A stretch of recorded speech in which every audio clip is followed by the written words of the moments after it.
నిలువద్దము నిన్ను ఎప్పుడైనా నువ్వు ఎవ్వరు అని అడిగేనా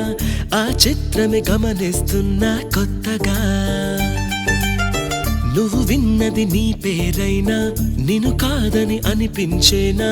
ఆ సంగతి కనిపెడుతున్నా వింతగా నీ కన్నుల మెరిసే రూపం నాదేనా అనుకుంటున్నా నీ తేనెల పెదవులు పలికే తీయదనం నా పేరేనా అది నువ్వే అని నువ్వే చెబుతూ ఉన్నా